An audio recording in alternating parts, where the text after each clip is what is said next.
Hello student, तो कैसे हैं आप सब। आई होप आप सब बिल्कुल मजे में होंगे।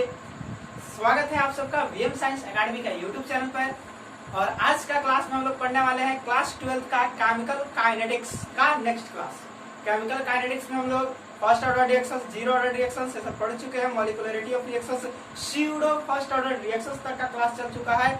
आज हम लोग पढ़ने वाले हैं तो वो रहेगा कि केमिकल काइनेटिक्स के अंदर जो रेट ऑफ रिएक्शंस होता है वो टेम्परेचर पर कैसे डिपेंड करता है। क्या टेम्परेचर बढ़ाने घटाने से रेट ऑफ रिएक्शन पर डिपेंड मतलब कि डिफरेंस हो सकता है? क्या टेम्परेचर बढ़ाए तो रेट ऑफ रिएक्शंस में कुछ परिवर्तन हो सकता है? क्या टेम्परेचर घटाए तो रेट ऑफ रिएक्शंस में कुछ परिवर्तन हो सकता है? आज यही देखने वाले हैं, क्योंकि पिछले क्लास में हम लोग पढ़े थे क्योंकि रेट ऑफ रिएक्शंस दो ही चीज से चेंज होता है, फर्स्ट कंसंट्रेशन, सेकेंड टेम्परेचर। ये दो आपका मस्ट रीजन है। तो कंसंट्रेशन पढ़ लिए, सब कहीं पढ़ा दिए। अरे यार याद कीजिए ना, पीछे जो हम लोग जीरो ऑर्डर रिएक्शन पढ़े हैं, फर्स्ट ऑर्डर रिएक्शन पढ़े हैं, ये क्या था? ऑर्डर ऑफ रिएक्शन पढ़े थे, क्या था? सब तो कंसंट्रेशन पर बेस्ड था। अरे हम लोग जो पढ़ते थे कि रेट इक्वल टू के और ए नोट पढ़ते थे या ए का पावर 1, तो ये जो ब्रैकेट था ये कंसंट्रेशन ही ना था कि नहीं? कंसंट्रेशन के पावर को ऑर्डर ऑफ रिएक्शन कहते थे। तो कंसंट्रेशन से हम लोग रेट देख चुके हैं कि रेट कंसंट्रेशन के प्रोपोर्शनल होता है, बढ़ भी सकता है, घट भी सकता है, घटेगा तो घटेगा, बढ़ेगा तो बढ़ेगा। आज का टॉपिक है कि effect of temperature on rate of reactions. Rate of reactions ROR पर टेम्परेचर का क्या इफेक्ट है। और यहाँ से एक क्वेश्चन 100% एग्जाम में आने वाला है, ये मैं गारंटी के साथ कह देता हूँ। तो जल्दी से चैनल को लाइक करेंगे, सब्सक्राइब करेंगे, शेयर करेंगे और इस क्लास को एकदम दरवाजा ठेकी बंद करके कॉपी कलम उठा करके और देखना स्टार्ट करेंगे, क्योंकि तो यहाँ से एक क्वेश्चन कंफर्म आने वाला है, न कि कोई सवाल ही नहीं। एक क्वेश्चन फिक्स आएगा इस क्लास से, ये मेरी गारंटी है। बोर्ड एग्जाम हो या कोई भी कॉम्पिटिटिव एग्जाम से भी यहाँ से क्वेश्चन आते हैं। तो क्लास स्टार्ट करने से पहले my name is Munna Kumar और ये आपका छोटा सा खूबसूरत सा YouTube channel VM science academy. Like करें, शेयर करेंगे, सब्सक्राइब करेंगे। कब? जब इस क्लास को पढ़ने में मजा आएगा तब। यदि मजा नहीं आया, समझ में नहीं आया, तो चैनल को सब्सक्राइब से अनसब्सक्राइब कर दीजिएगा, डिसलाइक कर दीजिएगा। और यदि मजा आता है तो इतना शेयर करेंगे लोग जाने कोई क्लास लिया। ओके, आइए स्टार्ट करते हैं। तो आज का टॉपिक आपका रहने वाला है effect of temperature on rate of reaction. Rate of reactions पर टेम्परेचर का क्या इफेक्ट होता है? रेट ऑफ रिएक्शंस पर टेम्परेचर का क्या इफेक्ट है? आज के क्लासेस में हम लोग यही देखने वाले हैं। तो देखिए बाबू, जहां तक एनसीईआरटी की बात करें तो एनसीईआरटी बुक का कहना है कि आप खुद से सोचिए, आप फर्स्ट ईयर में पढ़े थे कि यदि कहीं हीट बढ़ता है तो कोई भी सिस्टम हो, कोई भी मैटर हो, एक्सपेंड करना चाहता है और एक्सपेंड करेगा तो उसके मॉलिक्यूल्स फ्री होते हैं, मॉलिक्यूल्स का काइनेटिक एनर्जी बढ़ जाता है, माने गति तेज करने लगेंगे। यही मान लीजिए आपका एक रिएक्टेंट है, इसके अंदर इसको यदि आप टेम्परेचर बढ़ाएंगे, इसको हीट करेंगे, इसके मॉलिक्यूल्स फ्री होंगे, मॉलिक्यूल्स में गति बढ़ जाएगा, मॉलिक्यूल्स में गति बढ़ जाएगा तो एक दूसरे से कॉलिजन करेंगे और कॉलिजन करके क्या करेंगे? रिएक्टेंट्स बनाएंगे। अब अच्छा, आप लोग क्या करते सोचिए, तो माने केमिकल रिएक्शंस करना है, ए और बी को मिला करके सी बनाना है, तो कंफर्म है कि ए का जो मॉलिक्यूल्स होंगे बी के मॉलिक्यूल्स के साथ कॉलिजन करेंगे, तबे तो सी बनेगा। बनेगा कि नहीं बनेगा? अरे बनेगा कि नहीं बनेगा? है कि नहीं? तो अगर ऐसे हम लो टेम्परेचर पर करा रहे हैं तो देखिए कॉलिजन होने में ज्यादा टाइम लगेगा, क्योंकि इसके मॉलिक्यूल्स उतना फ्री नहीं रहेंगे। लेकिन जैसे ही हम इसको हीट कर दे, टेम्परेचर को बढ़ा दे, होगा क्या? इसके मॉलिक्यूल्स पूरे फ्री हो जाएंगे, इसके मॉलिक्यूल्स फ्री हो जाएंगे, तुरंत टकरेंगे, कॉलिजन बढ़ जाएगा, मतलब तुरंत टक्कर होगा और प्रोडक्ट तुरंत मिलेगा। यानी कि टेम्परेचर कम हो तो भैया मॉलिक्यूल्स कम गति करेंगे, प्रोडक्ट बनने में ज्यादा समय लगेगा। अगर टेम्परेचर बढ़ा दे, मॉलिक्यूल्स फ्री होते हैं और मॉलिक्यूल्स फ्री होंगे तो कंफर्म है रेट ऑफ रिएक्शन बढ़ जाएगा, प्रोडक्ट तुरंत बनेगा। अच्छा एक काम करो, छोड़िए, चीनी और पानी को आप गर्म कीजिए, क्या बनाना है, शरबत, घोल बना देना है। ठीक, चीनी को पानी में घोल देना। एक नॉर्मल आप ऐसे ही एकदम इन्वायरमेंट का टेम्परेचर लगभग 25 डिग्री सेल्सियस पर आपने किया, और हम क्या किए कि चीनी और पानी को लेकर के यहाँ से हीट कर दिए 40 डिग्री सेल्सियस पर। अब आपका घोल पहले तैयार होगा कि हमारा घोल पहले तैयार होगा? कन्फर्म है, पहले हमारा घोल तैयार होगा। आप करके देखिए, आप इस एक्सपेरिमेंट को घर में करके देखिए। गरम कीजिएगा तो चीनी बहुत जल्दी पानी में घुल जाएगा। क्यों? रीजन क्या है? गरम करने पर इसके मॉलिक्यूल्स एक्सपेंड करेंगे, इसके मॉलिक्यूल्स एक्सपेंड करेंगे, मॉलिक्यूल्स तुरंत मिल जाएंगे, उसको मिलने में टाइम लगेगा। यानी कि नॉर्मल सी बात है, यदि टेम्परेचर बढ़ाया जाए, यदि टेम्परेचर बढ़ाया जाए तो रिएक्टेंट्स के मॉलिक्यूल्स की काइनेटिक एनर्जी बढ़ जाता है, काइनेटिक एनर्जी बढ़ने से कॉलिजन बढ़ जाता है, और कॉलिजन बढ़ने से रेट ऑफ रिएक्शंस बढ़ जाता है। यानी कि हम कह सकते हैं कि सर यदि कहीं टेम्परेचर बढ़ाया जाए तो रेट ऑफ रिएक्शंस भी बढ़ता है, मतलब प्रोपोर्शनल वाला रूल आ गया। लेकिन एक आपके अंकल थे जिनका नाम था आर्हेनियस, उन्होंने इसके लिए एक समीकरण दे दिया कि प्रोपोर्शनलिटी यहाँ काम करता नहीं है, यहाँ प्रोपोर्शनलिटी काम नहीं करता है। उन्होंने रेट ऑफ रिएक्शंस कैसे चेंज होता है इसके लिए क्या किए, रूल्स दिए। तो देखिए, जो टेम्परेचर का इफेक्ट है रेट ऑफ रिएक्शंस पर, अभी तो देखिए टेम्परेचर बढ़ाते हैं तो क्या होता है, रेट ऑफ रिएक्शंस बढ़ जाता है। कंफर्म है? तो सबसे पहले इसको हम लोग लिख लेते हैं, जो हम लोग समझे कि टेम्परेचर बढ़ाते हैं तो रेट ऑफ रिएक्शंस भी बढ़ता है। क्यों बढ़ता है तो सारा चीज नोट्स करते हुए चलेंगे, क्योंकि हम बोर्ड एग्जाम के लिए पढ़ा रहे हैं। मैक्सिमम मेरा लक्ष्य है, न कि कॉम्पिटिटिव एग्जाम्स के लिए, मैक्सिमम लक्ष्य लेकर चल रहे हैं बोर्ड एग्जाम के लिए। लेकिन हाँ, जो भी कॉम्पिटिटिव एग्जाम्स वाले होंगे बिल्कुल इस क्लास को अवॉइड नहीं करेंगे, यहाँ से क्वेश्चन बनते हैं बस। तो अगर ये हम बोल दे यहाँ से टेम्परेचर का इफेक्ट देखे तो क्या हो रहा है कि जब या ताप बढ़ाने पर, लिख दे रहे हैं, ताप बढ़ाने पर अभिक्रिया की दर, अभिक्रिया की दर बोले तो रेट ऑफ रिएक्शन बढ़ता है। अब क्यों बढ़ता है तो क्योंकि ताप बढ़ाने पर, ताप बढ़ाने पर मॉलिक्यूल्स की काइनेटिक एनर्जी बढ़ जाता है, रिएक्टेंट्स के मॉलिक्यूल्स की काइनेटिक एनर्जी बढ़ जाता है। अब आप बताइए, काइनेटिक एनर्जी बढ़ जाएगा तो टक्कर बढ़ेगा, जिसके कारण टक्कर, अभी टक्कर पर पूरा कहानी चलेगा, जिसके कारण कॉलिजन बढ़ जाता है, टक्कर बढ़ जाता है। अब जब टक्कर बढ़ गया तो भैया तुरंत प्रोडक्ट मिलेगा और रेट ऑफ रिएक्शन भी बढ़ जाता है। टक्कर बढ़ता है और क्या हो जाता है, टक्कर बढ़ने के कारण रेट ऑफ रिएक्शन भी बढ़ जाता है। यानी कि टेम्परेचर बढ़ाएंगे तो रेट ऑफ रिएक्शन भी बढ़ेगा। अब कितना बढ़ेगा, कितना बढ़ेगा, तो इसे निकालने के लिए दो मेथड आपके पास। एक अप्रोक्सीमेट, मतलब अप्रोक्सीमेट मेथड, मतलब कि लगभग मान आप लेकर आ सकते हो, तुरंत कॉम्पिटिटिव एग्जाम्स में इसी से काम चलता है कि तुरंत एकदम मिल जाएगा। और दूसरा क्या है, लेकिन लगभग मिलेगा, कंफर्म नहीं मिलेगा, हम बार बार कर रहे हैं। दूसरा क्या है कि थोड़ा टाइम लगेगा, एक्यूरेट मेथड, जो कि आर्हेनियस अंकल ने दिया था। टाइम लगेगा लेकिन एक्यूरेट मिलेगा। अब आप बताइए कि जल्दी बनाना चाहते हैं कि टाइम वाला लेट से बनाना चाहते हैं, अप्रोक्सीमेट वैल्यू लाना चाहते हैं या कंफर्म वैल्यू लाना चाहते हैं, ये आपको डिसाइड करना है। जल्दी बताइए, जल्दी बताइए। तो आप तो सर कैसा उज्जर बना दिए, दोनों बता दीजिए। हाँ, आप लोग कहिए एक प्लेट में रसमलाई रखा लो, एक प्लेट में एकदम मस्त एकदम मोतीचूर के लड्डू रखा लो। भैया कोई वो खाना है का सर, दोनों खाने का मौका दे दीजिए ना। क्या, चलो दोनों दिखाते हैं। सबसे पहला हम निकालने का तरीका बता रहे हैं ना कि रेट ऑफ रिएक्शंस कितना बढ़ेगा, कब, जब टेम्परेचर बढ़ाएंगे तब।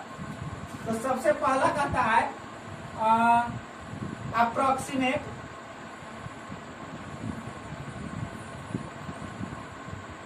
डिपेंडेंसी ऑफ के ऑन टी। देखिए के ऑन टी कहने का मतलब के क्या होता है, रेट कांस्टेंट, और टी क्या है आपका टेम्परेचर। और आप पढ़े हैं ऑर्डर ऑफ रिएक्शंस में or rate of reactions equal to K A not वगैरह या ए के पावर 1, यानी कि जितना आर बढ़ेगा बाबू उतना के भी बढ़ेगा। तो हम रेट कांस्टेंट लिखे, यहाँ आर भी हम लिख सकते हैं rate of reactions, R O R, यानी कि जैसे जैसे ये रेट कांस्टेंट बढ़ेगा टेम्परेचर के साथ वैसे वैसे रेट ऑफ रिएक्शंस भी बढ़ेगा। अरे आप पढ़े हैं आर इक्वल टू के, यानी दोनों तो प्रोपोर्शनलिटी में है, जितना ही बढ़ेगा उतना ये बढ़ेगा, कंफर्म है, ये घटेगा तो ये घटेगा। तो जितना ही रेट कांस्टेंट चेंज होगा किस पर, टेम्परेचर पर, उतना ही आपका रेट ऑफ रिएक्शंस भी चेंज होगा। तो सबसे पहले हम लोग अप्रोक्सीमेट डिपेंडेंसी निकाल लेते हैं, है कि नहीं। तो इसके लिए आपके एनसीईआरटी बुक में एक बात लिखा हुआ, क्या लिखा हुआ है कि यदि किसी रिएक्शन का तापमान 10 डिग्री सेल्सियस बढ़ाया जाए तो रेट ऑफ रिएक्शन 2 गुना हो जाता है। और भैया ये तो प्रैक्टिकल करके लिख दिया गया है, एक्सपेरिमेंट से थ्योरेटिकल बातें लिख दिया गया है।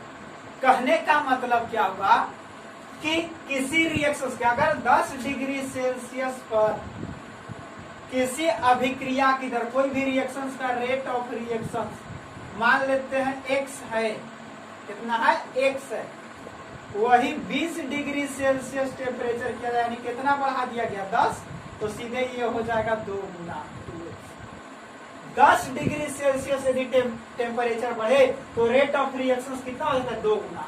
वही 30 डिग्री सेल्सियस हो तो फिर से 10 बढ़ गया तो 20 पर था 2x, तो यहाँ हो जाएगा 2x का 2 गुना 4x। तो देख रहे हैं टेम्परेचर पर डिपेंड कर रहा है रेट ऑफ रिएक्शन, टेम्परेचर बढ़ा रहे हैं रेट ऑफ रिएक्शन भी बढ़ रहा है, ये डायरेक्ट करना था। लेकिन तब तो कहेंगे सर बहुत बढ़िया बात है, लेकिन याद रखिए ये जो 2 गुना आपको नजर आ रहा है इससे आप IIT जी वगैरह के एग्जाम दीजिएगा तो फंस जाएगा, क्योंकि इसका जो लगभग वैल्यू होता है, अप्रोक्सीमेट वैल्यू जो होता है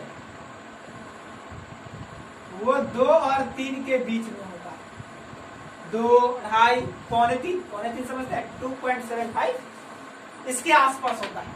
और इसे कहा जाता है टेम्परेचर कोफिशिएंट, इसे कहा जाता है टेम्परेचर कोफिशिएंट।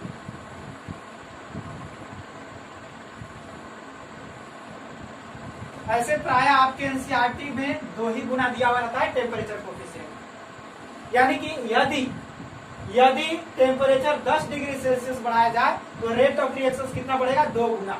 ये अप्रोक्सीमेट है, कंफर्म नहीं है, अप्रोक्सीमेट डिपेंडेंसी है के का टी पर, कि अगर टी को 10 डिग्री सेल्सियस बढ़ा जाए तो रेट कांस्टेंट या रेट ऑफ रिएक्शन दोनों 2 गुना हो जाएंगे।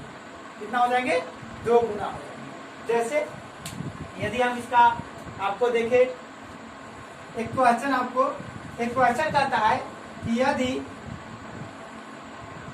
कोई रासायनिक अभिक्रिया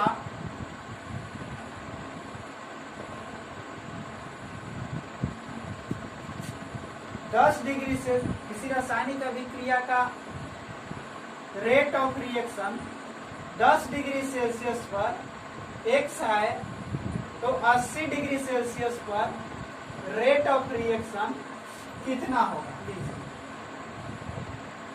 ये आपसे एक क्वेश्चन पूछ दिया है, यदि कोई रासायनिक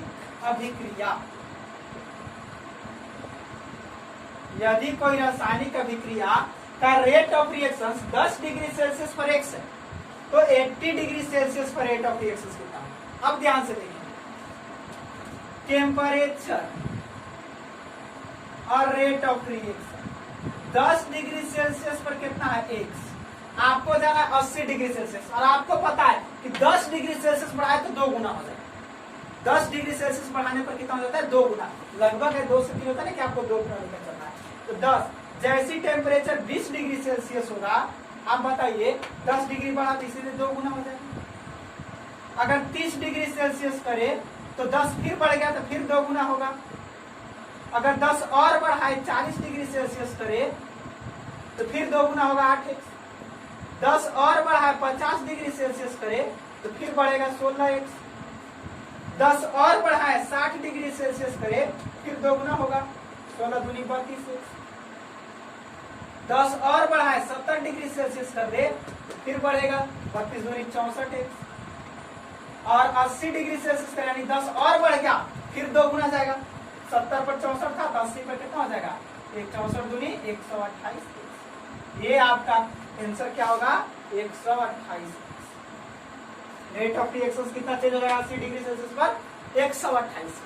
तो ये बहुत ही नॉर्मल तरीका था कॉम्पिटिटिव एग्जाम में। कभी कभी काम आ जाता है, कब? जब 2 गुना दिया हो। वही 3 गुना दिया हुआ रहे कि टेम्परेचर ऐसे कहता है यदि कोई रासायनिक अभिक्रिया का rate of reaction 10 degree Celsius पर x है, 10 डिग्री सेल्सियस पर x है, तो 80 डिग्री सेल्सियस पर कितना होगा? कब? जब टेम्परेचर कोफिशिएंट 3 हो तब। अगर 3 पर बात करता तो यहाँ रहता x, यहाँ से चलता 3x, फिर 9x, 27x, 81x, 3 गुना बढ़ता है, यानी टेम्परेचर कोफिशिएंट का गुना होते रहेगा। 2 गुना तो 2 गुना, 3 गुना तो 3 गुना। लेकिन आपके एनसीईआरटी बुक में सिर्फ और सिर्फ 2 गुना दिया हुआ है, तो आप लोग 2 गुना पर ही क्या करेंगे? काम करेंगे। जल्दी से नोट करेंगे, जल्दी से नोट करेंगे। और बताने वाला है दूसरा डिपेंडेंसी। ये तो अप्रोक्सीमेट था, 100% सही नहीं, अप्रोक्सीमेट था। 100% सही कौन लाए थे? तो जिनका नाम था आरहेनियस। उनका पढ़ने वाले हैं, जल्दी से नोट करेंगे।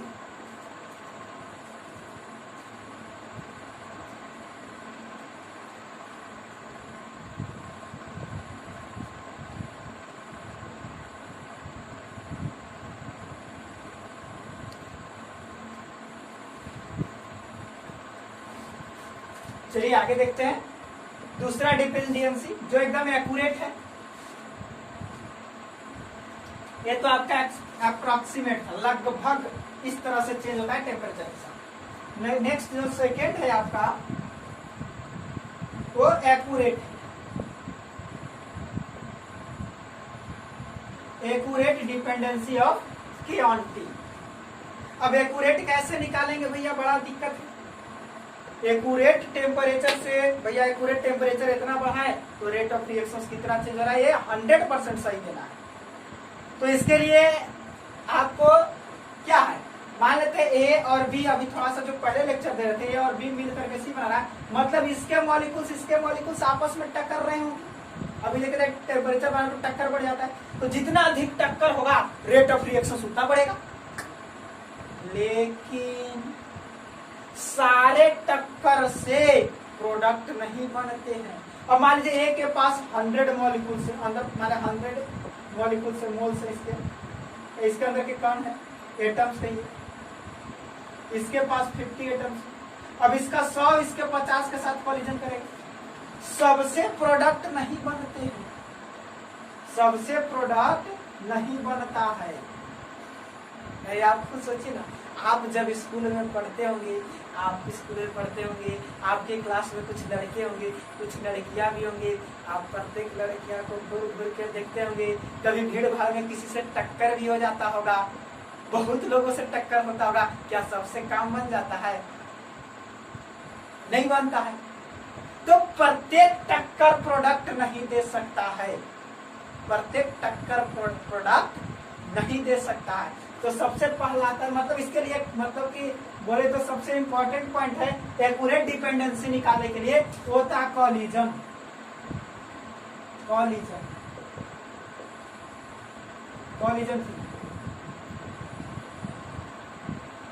टक्कर। लेकिन आप जानिए ए, अगर मान लेते हैं कि एक हम रिएक्शन लेते हैं कि A2 + B2 makes 2AB। अब ए के पास बहुत सारे एटम्स है, बी के पास बहुत, मतलब 2 एटम, इसके अंदर बहुत सारे मॉलिक्यूल्स है। ए के पास बहुत सारे मॉलिक्यूल्स है, बी के पास बहुत सारे मॉलिक्यूल्स है, और दोनों को जैसे ही मिलाए प्रोडक्ट तो बनता है। लेकिन सारे मॉलिक्यूल्स इसका और सारे मॉलिक्यूल्स इसका का जब टक्कर होगा, सारे टक्कर से प्रोडक्ट नहीं बनता है, कुछ टक्कर से प्रोडक्ट बनता है, सभी टक्कर से प्रोडक्ट नहीं बनता है। मैं फिर से कह रहा हूं, सारे टक्कर से प्रोडक्ट नहीं बनता है। अब खुद से सोचिए ना भाई, ए के पास 2 एटम, बी के पास 2 एटम। आप फिर से हम बात करें, मान लो कि आप स्कूल में पढ़ने गए होंगे, याद कीजिए अपना 8-9th क्लास वाला अपना लाइफ, क्या मजा आता हुआ, क्या सर क्या दुखती रग पर हाथ रख दिए, है कि नहीं।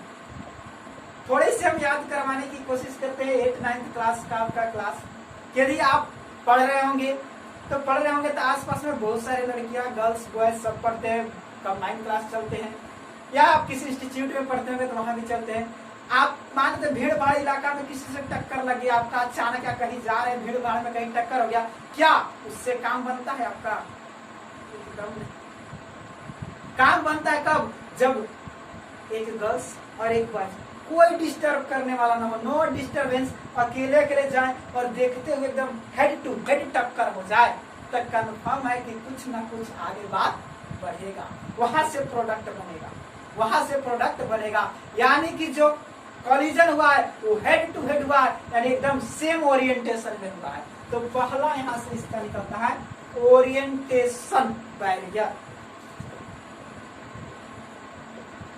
ओरिएंटेशन बैरियर एक बैरियर है, ये बैरियर मैंने जानते हैं ना, रुकावट। अगर सही ओरिएंटेशन नहीं मिला तो भैया प्रोडक्ट बनने वाला नहीं है, कितनों टक्कर लगा लो, है कि नहीं। कॉलेज में इससे टकरे, इससे टकरे, उससे टकरे, कुछ होने वाला नहीं है जब तक कि हेड टू हेड एकदम आई टू आई कॉन्टेक्ट मिला करके नहीं टकरे। तेरी छड़ी क्या मन में बात है। आइए क्लास पर चलते हैं, कॉन्सेंट्रेट कीजिए दिमाग में। यहाँ ओरिएंटेशन टक्कर, जैसे ए के पास 2 एटम है, एक एटम जैसे A2 plus B2 makes 2AB।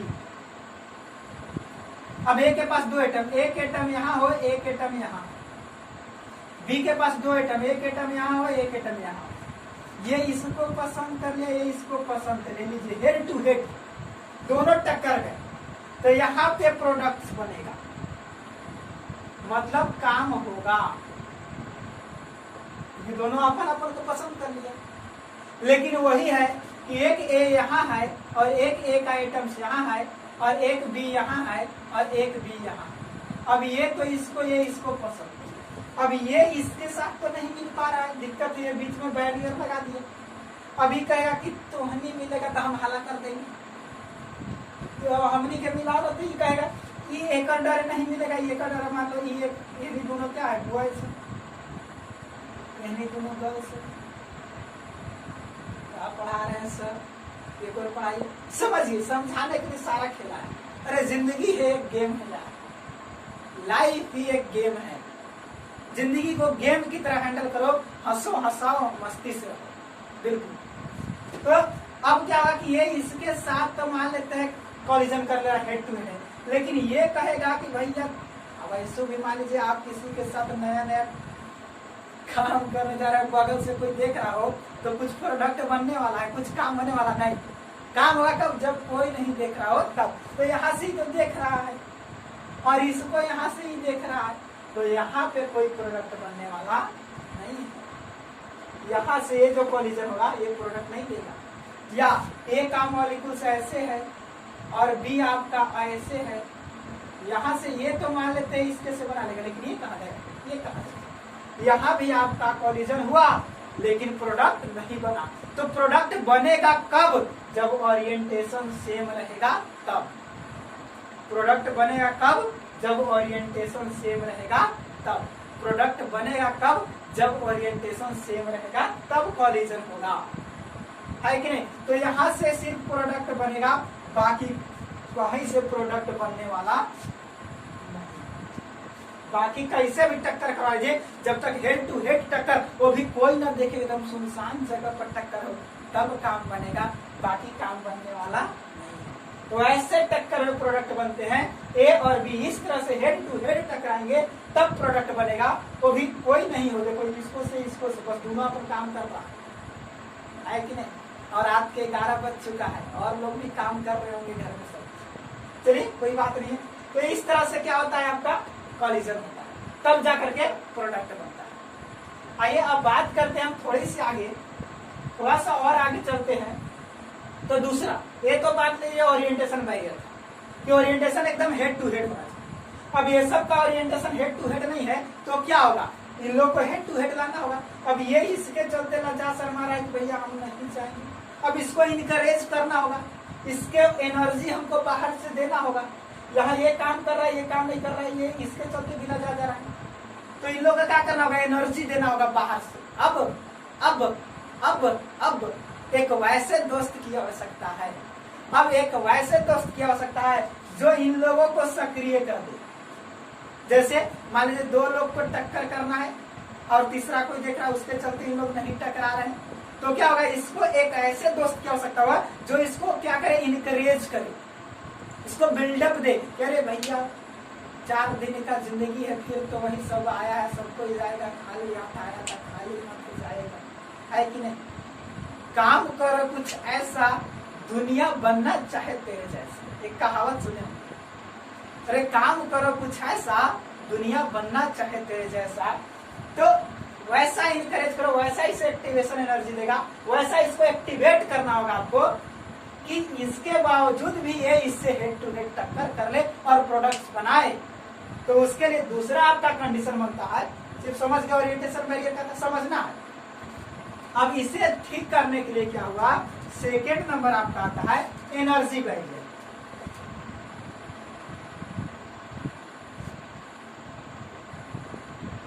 अब ये क्या है, इसमें क्या हो रहा था कि हेड टू हेड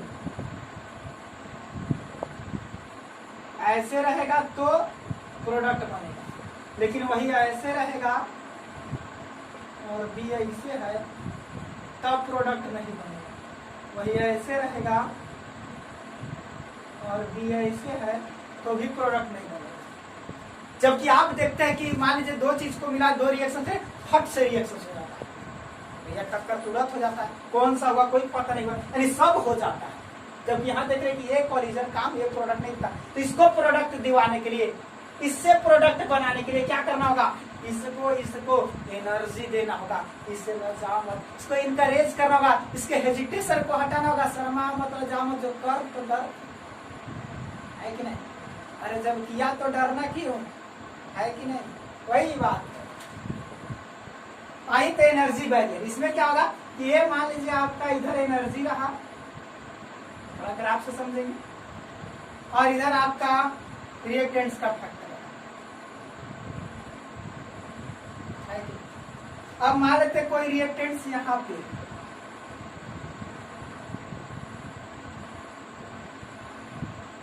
और इसके पास एनर्जी अभी रिएक्टेंट्स का, और यहाँ पे मान लीजिए प्रोडक्ट बनता है। प्रोडक्ट बनाने के लिए चाहिए ईपी, प्रोडक्ट का एनर्जी हम मान लेते हैं ईपी, और एनर्जी बैरियर देखिए इस तरह का होता है, इस तरह का एनर्जी बैरियर, ऐसे नहीं जाना है, इस तरह से जाना है। अगर यहाँ तक रिएक्टेंट्स को इनकरेज कर दिया गया तो बाकी खुद ब खुद और टक्कर कर देगा, यानी कि इसको बस शर्म लग रहा है यहाँ तक आने के लिए। यदि रिएक्टेंट्स को यहाँ ला दिया जाए, यदि रिएक्टेंट्स को यहाँ ला दिया जाए तो बाकी खुद ब खुद काम कर देगा। जैसे एक स्टूडेंट ने, एक लड़का यहाँ हो और एक कहीं और हो, मतलब मेल और फीमेल की बात हो, अब ये वहां जाने से लग जाता है, हेजिटेशन पूरा है, कैसे जाए कैसे बात करें। तो एक मान लीजिए कोई फ्रेंड आया इसको और इसको इतना एनर्जी दिया, इतना इनकरेज किया करे कि ना, अगर वहां हम चल जाते ना तो काम हो जाता। ये क्या क्या उसको वहां पहुंचा दिया। अब वहां जाने के बाद ही क्या होगा, पूरी तरह सक्रिय हो गया। अब जब यहाँ आइए गए हैं तो काम करिए लेंगे, वही बात है। अगर इस रिएक्टेंट्स को यहाँ पहुंचा दिया जाए तो ये खुद ब खुद प्रोडक्ट बना लेगा, यानी कि कॉलिजन यहाँ से हो जाएगा। और यहाँ पर लाने के लिए इसको कुछ एनर्जी देना, क्योंकि एनर्जी हम यहाँ पे मान लीजिए 10 जूल एनर्जी था, यहाँ 50 जूल था, ये 10 जूल एनर्जी इसके पास है, 40 जूल एनर्जी और इसको चाहिए, 40 जूल एनर्जी इसको और चाहिए, और वो कोई ना कोई इसको देगा तब जाके काम होगा। तो 40 जूल एनर्जी जब इसको और मिलेगा तब यहाँ आएगा, और उसके बाद तो फिर ये तो ढलान है, आसानी से प्रोडक्ट है कि नहीं। तो यहाँ तक आने के लिए इसको क्या करो, यहाँ पर एक बिल्कुल एकदम निष्क्रिय था, काम नहीं कर पा रहा था, यहाँ पे आया तो सक्रिय हो गया। तो यहाँ पर जो एनर्जी यहाँ लाने के लिए जो एनर्जी दिया जाता है उसी एनर्जी को कहा जाता है एक्टिवेशन एनर्जी। इस एनर्जी को कहा जाता है एक्टिवेशन एनर्जी। इसको शॉर्टकट में कहते हैं ईए। इसको क्या कहते हैं हम लोग? Activation energy. यहाँ वाला एनर्जी यानी कि यहाँ से इसको सक्रिय करने के लिए, जैसे एक को यहाँ देखिए, इसको इससे मिलना है, ये नहीं मिल पा रहा है, इससे ले जा रहा है, यानी कि ये निष्क्रिय हो चुका है। इसको सक्रिय करने के लिए, एक्टिवेट करने के लिए आपको एनर्जी देना होगा, और इसी एनर्जी को क्या कहा जाता है? Activation energy. यानी सारे कॉलिजन से प्रोडक्ट बनाने के लिए आपको एनर्जी देना होगा। भीड़ भाड़ में भी टक्कर से प्रोडक्ट बन जाए, क्या करना होगा? तो वैसा टक्कर, यानी कि जिससे टक्कर हुआ आपके अंदर उतना एनर्जी को बिल्डअप करना होगा कि उस भीड़ में उसको और काम को। आइए तो उस तरह की बात करते हैं। तो ध्यान से देखें, यहाँ रिएक्टेंट था, यहाँ प्रोडक्ट था, यहाँ से यहाँ प्रोडक्ट बना। एक प्रोडक्ट का हो सकता है कि इसका एनर्जी और कम हो, इसका एनर्जी और कम हो, लेकिन एनर्जी बैरियर है, आपको ऐसे ही जाना होगा, आपको ऐसे ही जाना होगा। पहले आपको इतना एनर्जी चाहिए तब वहां पहुंचे। हो सकता है कि हम यहाँ हैं और वो वहां हो, लेकिन एक एनर्जी बैरियर है कि हमको वैसे वैसे होकर ही जाना है, ऐसे नहीं जा सकते। हो सकता है वो हमारे पीछे हो, लेकिन हमको ऐसे वैसे होकर के जाना है, मतलब उतना एनर्जी हमको लूज करना ही, उतना एनर्जी हमको चाहिए। और उसी एनर्जी को कहते हैं एक्टिवेशन। वहां जाएंगे तो हम एक्टिवेट हो जाएंगे, हम क्या हो जाएंगे? एक्टिवेट। यहाँ पहुंच गया तो ये रिएक्टेंट्स का हो जाएगा एक्टिवेट हो जाएगा। इसी एनर्जी को कहा जाता है एक्टिवेशन एनर्जी। तो प्रोडक्ट बनाने के लिए रिएक्टेंट्स को क्या चाहिए? Activation energy. और ये एक्टिवेशन एनर्जी टेम्परेचर पर डिपेंड करता है। यदि टेम्परेचर बढ़ा दें तो एक्टिवेशन एनर्जी बढ़ जाता है, और जब एक्टिवेशन एनर्जी बढ़ जाता है तो तुरंत क्या होगा? प्रोडक्ट बनेगा। और एक्टिवेशन एनर्जी इसका बढ़ गया, मिल गया, तो प्रोडक्ट बनाने लगेगा। यानी कि टेम्परेचर बढ़ाने से एक्टिवेशन एनर्जी बढ़ जा रहा है, और एक्टिवेशन एनर्जी बढ़ जा रहा है तो प्रोडक्ट बन रहा है, यानी कि रेट ऑफ रिएक्शंस बढ़ रहा है। तो यहाँ से भी क्लियर हो जाता है कि टेम्परेचर बढ़ने से रेट ऑफ रिएक्शंस भी बढ़ जाता है। तो यही हमारा टॉपिक जाएगा, एक्टिवेशन एनर्जी, सक्रिय ऊर्जा, है कि नहीं? तो सिर्फ और सिर्फ ये समझाने वाला बात बाबू हम बताए थे आपको, इससे आपको बोर्ड एग्जाम में क्वेश्चंस नहीं आने वाले हैं। सिर्फ आपको हम क्या कहते ये समझाए थे। अब इससे देखिए आरएडीएस का इक्वेशन लाते रहे जिससे क्वेश्चंस भी बनेंगे। बस समझाए थे कि रेट ऑफ रिएक्शंस को बढ़ाने घटाने में टेम्परेचर की क्या भूमिका, वहाँ एक्टिवेशन एनर्जी की क्या भूमिका। एक्टिवेशन एनर्जी होता क्या है? तो एक्टिवेशन एनर्जी रिएक्टेंट को एक्टिवेट करने वाला एनर्जी होता है, सक्रिय करने वाला। यहाँ पे निष्क्रिय था, यहाँ पे आया तो सक्रिय हुआ और अपना काम कर सकता है कि नहीं? तो टॉपिक बनाएंगे एक्टिवेशन एनर्जी। टॉपिक क्या बनाना है आपको? एक्टिवेशन एनर्जी, सक्रिय ऊर्जा।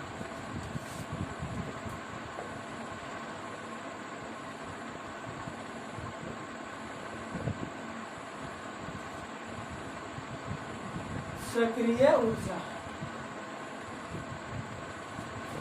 तो डेफिनेशन तो एकदम नॉर्मल सा होगा। डेफिनेशन नॉर्मल सा क्या होगा कि किसी रासायनिक अभिक्रिया में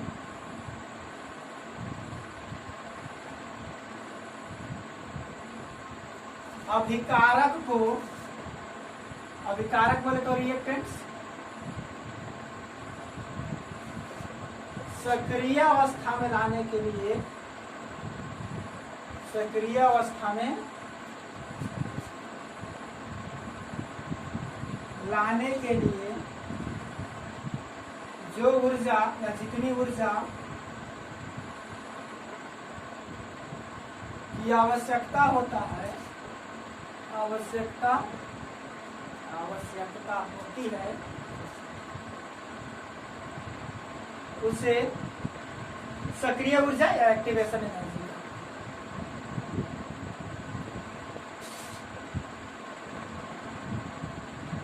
इसे क्या कहते हैं? एक्टिवेशन एनर्जी कहते हैं। जैसे यही इसका ग्राफ देख लेते हैं। तो सबसे पहले इसे ये द्वारा सूचित किया जाता है, सूचित करते, जिसका ग्राफ निम्न है। देखिए कैसा ग्राफ होता है। ये आपका एनर्जी हुआ,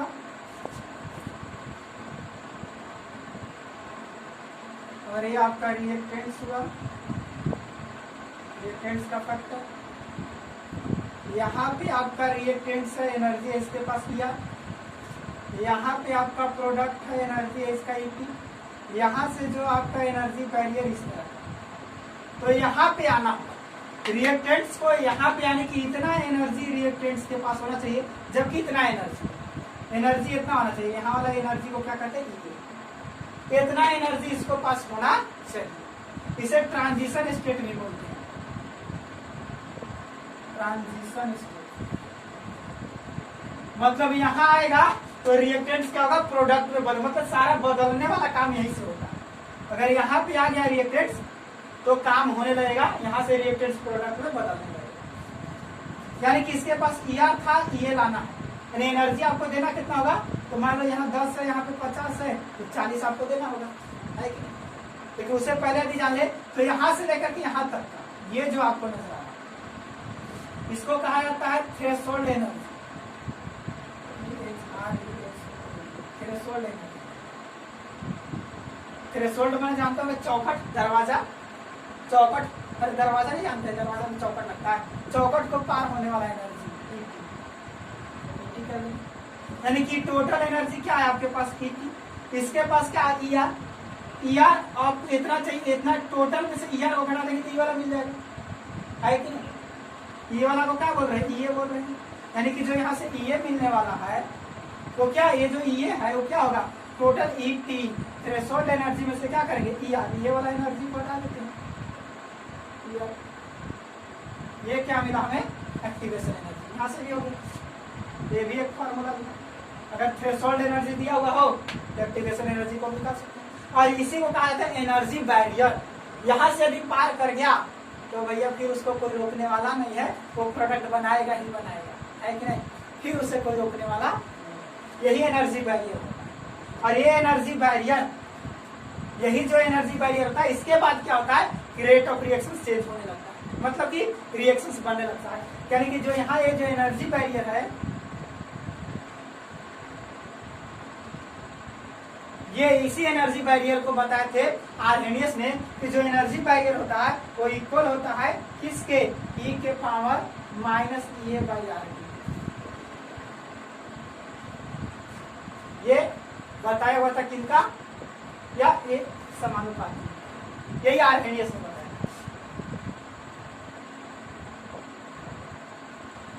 यही आपके आर्हेनियस अंकल महाशय ने बताए थे कि जो एनर्जी बैरियर होता है उसको पार करने के लिए जो हमें एनर्जी चाहिए वो ई के power minus A by R T होता है।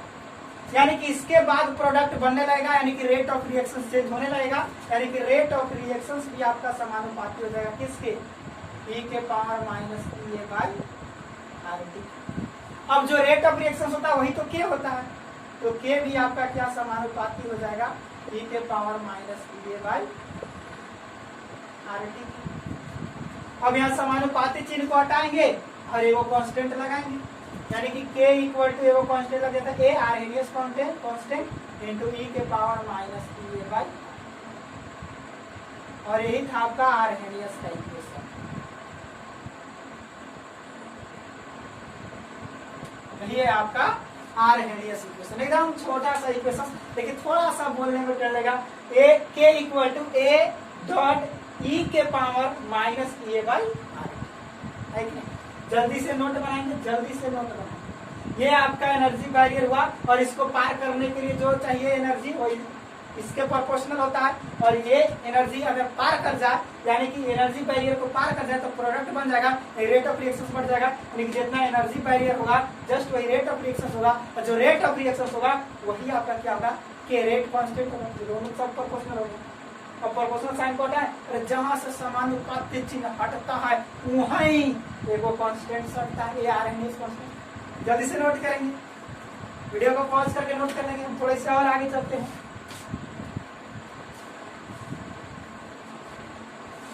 यानी कि हमें जो आर्हेनियस का फॉर्मूला मिल गया वो फॉर्मूला आपके सामने है, k equal to A dot e के power minus A by r. यहाँ वेयर अगर हम बात करें तो के क्या है आपका, रेट कांस्टेंट। ये क्या है? Arrhenius constant.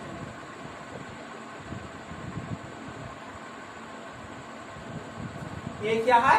Arrhenius constant. Arrhenius constant या इसे फ्रीक्वेंसी फैक्टर भी बोला जाता है। या देखिए एक्सपोनेंशियल, क्या एक्सपोनेंशियल फंक्शन के पहले है, इसे प्री एक्सपोनेंशियल भी कहा जाता है। प्री एक्सपोनेंशियल, प्री एक्सपोनेंशियल बोले तो एक्सपोनेंशियल से पहले, एक्सपोनेंशियल से पहले। ई क्या है? एक्सपोनेंशियल फंक्शन है। ये क्या है? Activation energy.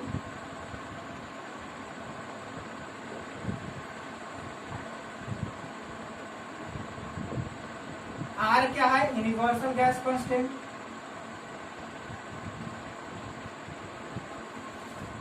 Universal gas constant आपको पता है, अगर कहीं भी एनर्जी में गैस कांस्टेंट की बात करें तो 8.314 जूल पर मोल, ये आपको यूज करना है।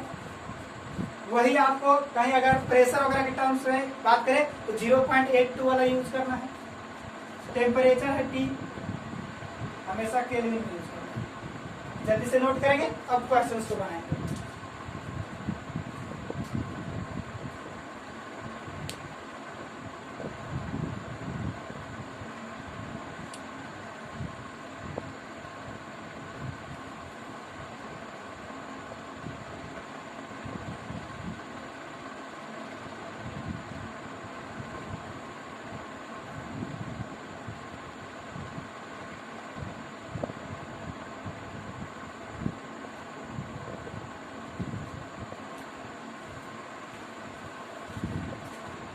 हो गया?